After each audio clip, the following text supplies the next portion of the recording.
A palavra Gênesis significa princípio. Olhando para Gênesis capítulo 1, nós vemos pelo menos 4 coisas fundamentais sobre o princípio da criação. Em primeiro lugar, o princípio aconteceu pela palavra de Deus. Gênesis 1 retrata Deus como um rei que fala e tudo acontece. Como diz o Salmo de número 33, os céus por sua palavra se fizeram. Ou como diz Hebreus capítulo 11, versículo 3, pela fé entendemos que foi o universo formado pela palavra de Deus. Em segundo lugar, no princípio tudo foi feito em 6 dias, e com isso Deus nos deu um padrão semanal e revelou o seu Filho, pois o apóstolo Paulo diz em Colossenses capítulo 2 que o 7º dia era uma sombra que apontava para Cristo, o nosso verdadeiro descanso. O 7º dia também apontava para a eternidade, pois como diz o autor de Hebreus, ainda resta um repouso para o povo de Deus. Em terceiro lugar, no princípio tudo foi feito muito bom. Esta é a frase que se repete ao longo de Gênesis capítulo 1. E no 6º dia, após criar os seres humanos, se diz: eis que tudo era muito bom. Deus, pois, criou o mundo benevolente, harmonioso, organizado e revelador do Criador, ou seja, muito bom. E em quarto lugar, no princípio Deus abençoou a sua criação. E por esta bênção todas as criaturas foram dotadas da capacidade de reprodução e foram incumbidas da missão de multiplicar-se e encher os mares e a terra. Obviamente, a raça humana também partilha dessa bênção, mas o homem está acima dos outros seres porque ele foi feito à imagem e semelhança de Deus. E como imagem de Deus é seu dever, então, não apenas encher a terra, mas subjugar e dominar toda a criação. Como imagem de Deus, o homem deveria exercer um governo piedoso e temente a Deus e prestar contas ao próprio Rei da criação da sua administração.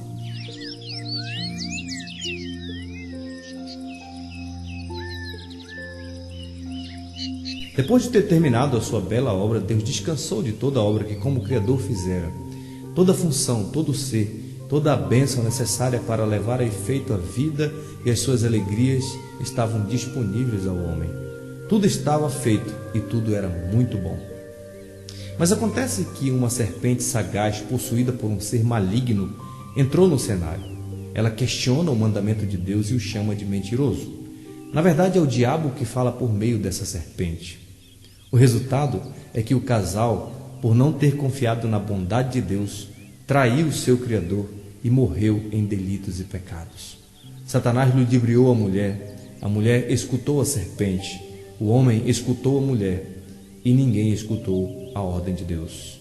Agora, a própria terra sentirá os efeitos dramáticos da queda do homem. Ela dará cardos e abrolhos, bem como causaria o suor humano. Ao mesmo tempo, filhos nasceriam com dor e a mulher estaria debaixo de uma angustiosa submissão.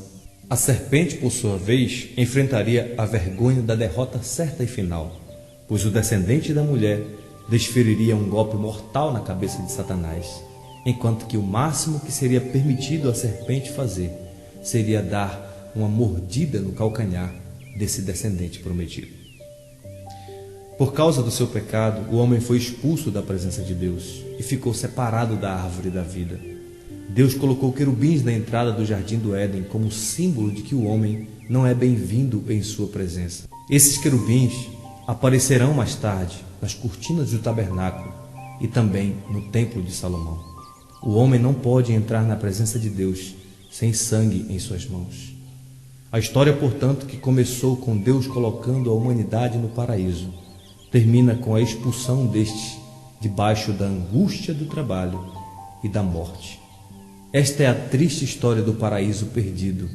O homem está completamente morto e sem esperança. E não há caminho de volta, a não ser que Deus mesmo retire a espada e os querubins guardiões que estão na entrada do jardim, guardando o caminho da árvore da vida. No entanto, no versículo 21, vemos Deus fazendo vestimenta de peles para Adão e sua mulher. Deus veste o homem e sua esposa. Deus imolou o substituto para cobrir o homem, e isso é uma amostra de que ainda há esperança. Sim, uma esperança que se desenvolverá em meio a uma terrível batalha que no fim das contas será vencido pelo descendente da mulher. O mal não dominará para sempre, porque a semente da mulher esmagará a cabeça da serpente. Essa batalha já pode ser vista no capítulo 4 de Gênesis. Abel é a semente santa e, como tal, ele reproduz amor, reverência e invoca corretamente o nome do Senhor.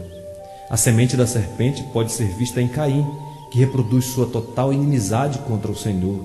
Fato este que se manifesta em um falso culto e no assassinato de seu irmão. Por ser um assassino, Caim, assim como a serpente, é amaldiçoado por Deus e vai perambular pela terra de Nod, longe da presença de Deus, ao oriente do Éden. Mas a maldição de Deus não remove totalmente a ordem de ser fecundo e multiplicar-se. Nós lemos em Gênesis capítulo 4 que Caim teve filhos, dos quais o principal descendente é o assassino Lameque. Vemos também que foi esta descendência da serpente que inventou a harpa, a flauta, os instrumentos cortantes e foram os primeiros a habitar em tendas e possuírem gados. No entanto, apesar de todo o desenvolvimento cultural, esta é uma geração cheia de pecado e rebelião. O próprio Lameque aparece violando deliberadamente a lei de Deus, casando com várias mulheres e se orgulhando de ser um assassino brutal. Mas em meio ao canto fúnebre da humanidade, o Senhor Deus suscita outro descendente no lugar de Abel que Caim matou. Seu nome é Sete. E dessa semente vem uma linhagem piedosa que andava com Deus e invocava o seu nome. É daí que vem Noé, homem justo e piedoso em sua geração. Mas a palavra de Deus diz que nos dias de Noé, o mundo se corrompeu de tal maneira que Deus, por meio do dilúvio, decretou pena de morte contra toda a semente da serpente. Mas Noé, instruído por Deus, construiu uma arca através da qual ele e toda a sua família experimentariam a salvação de Deus, enquanto o juízo cairia sobre o restante da raça humana perdida. Deus mesmo fechou a porta da arca, dividindo assim a semente santa da semente da serpente. Por isso, a primeira coisa que Noé fez ao sair da arca após o dilúvio foi construir um altar ao Senhor e lhe oferecer holocausto, demonstrando assim que ele é a semente santa que glorificará o nome de Deus nesta terra renovada. E assim como foi no princípio, o Senhor Deus agora abençoa Noé e a sua família com a bênção da frutificação e da multiplicação. Bênção essa que alcança não apenas o homem, mas também toda a criatura vivente.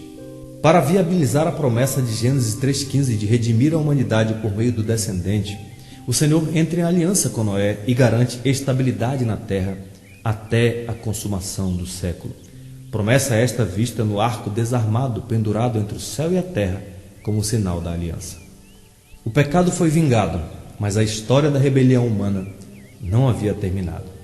Por isso, logo o pecado se alastrou novamente, por meio da semente de Cã. Cã viu a nudez de seu pai.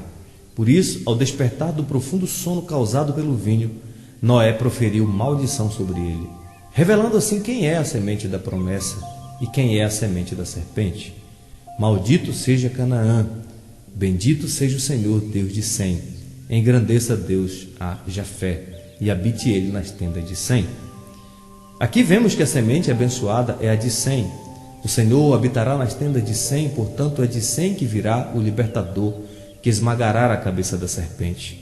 Por outro lado, Cã é a semente da serpente, e nesta semente amaldiçoada, o que encontramos é pecado e desobediência. Canaã, filho de Cã, gerou aos Jebuseus, aos Amorreus, aos Gigazeus, aos Eveus e muitos outros povos que viveram em absoluta rebeldia contra a lei do Senhor, e por isso mais tarde eles foram vomitados da terra.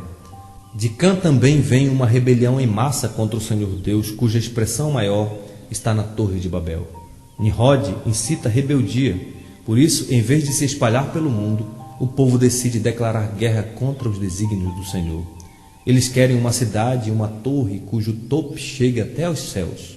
O objetivo é tornar célebre o seu nome, é desafiar a ordem do Criador e usurpar a sua glória. Babel é Babilônia, um reino pagão, símbolo de perversidade, de autonomia e de rebelião. Mas o Deus da promessa destrói essa rebelião humana, confundindo-lhes a linguagem e espalhando-os por toda a terra. Em Babel, portanto, só há pecado e confusão. Foi depois de despedaçar Babel que Deus graciosamente chamou um descendente de Sem chamado Abrão para dar continuidade à linhagem da semente da mulher e fazer o seu reino avançar. Ele e sua descendência representarão o governo de Deus no mundo e serão os canais da bênção divina a todas as nações da terra. O restante da Bíblia seguirá essa trilha de Abraão até Davi e de Davi até ao abençoado descendente, o maior de todos os semitas, Jesus Cristo nosso Senhor. Ele é o verdadeiro filho de Noé. Ele é a verdadeira semente prometida a Adão e Eva após a queda.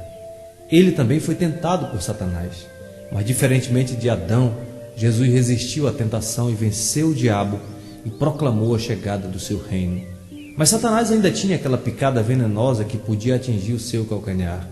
Por isso, pela instigação de Satanás, os líderes religiosos mataram o Messias. A princípio pareceu uma derrota para a semente da mulher. Mas Mateus capítulo 27, verso 51 relata que no momento em que Jesus deu o último suspiro, o véu do santuário se rasgou em duas partes de alto a baixo, como símbolo de que os querubins não bloqueiam mais o caminho da árvore da vida, e aqueles que estão unidos a Cristo pela fé desfrutam novamente do olhar gracioso de Deus e recebem o dom gratuito da vida eterna. No terceiro dia, Jesus ressuscitou dentre os mortos, e depois ele se assentou à direita de Deus Pai, onde foi coroado Rei do Universo, e de onde ele enviou o seu Espírito Santo da promessa. E ao receber o Espírito, os discípulos passaram a falar em outras línguas, e cada um os ouvia falar na sua própria língua materna as grandezas de Deus. Isso quer dizer que Pentecoste reverteu o juízo sobre Babel, pois Deus concedeu a todos os povos presentes que novamente se entendessem, e o resultado foi uma espantosa unidade entre o povo provindo de diferentes nações debaixo do sol. Isso também nos mostra que a única maneira de haver paz e unidade entre as nações é por meio da semente da mulher, o príncipe da paz. E a palavra de Deus diz que essa paz ainda há de reinar por toda parte, porque o príncipe da paz prometeu voltar um dia para consumar o seu reino, expulsar daqui todo o mal e encher toda a terra do conhecimento da glória de Deus, como as águas cobrem o mar. E quando isso acontecer, Apocalipse 22 diz que teremos novamente o rio da água da vida, que sai do trono de Deus e do Cordeiro. E no meio da sua praça estará a árvore da vida, que produz fruto de mês em mês, e cujas folhas são para a cura dos povos.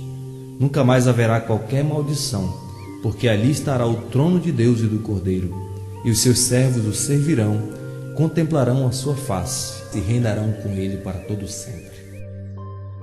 Nós estamos em um mundo de morte e desespero, e em um mundo de morte e desespero, esta é a esperança e a consolação do povo de Deus. Nossa vida por aqui não terminará em um túmulo escuro e gelado, porque o paraíso perdido será restaurado por intermédio de Jesus Cristo, a semente da mulher prometida a Adão, a Noé e a Abraão. Mas é somente por meio do sangue deste descendente que desfrutamos de plena comunhão com o Deus vivo, pois como diz Apocalipse 22, verso 14, bem-aventurados aqueles que lavam as suas vestiduras no sangue do Cordeiro, para que lhes assista o direito à árvore da vida e entrem na cidade pelas portas.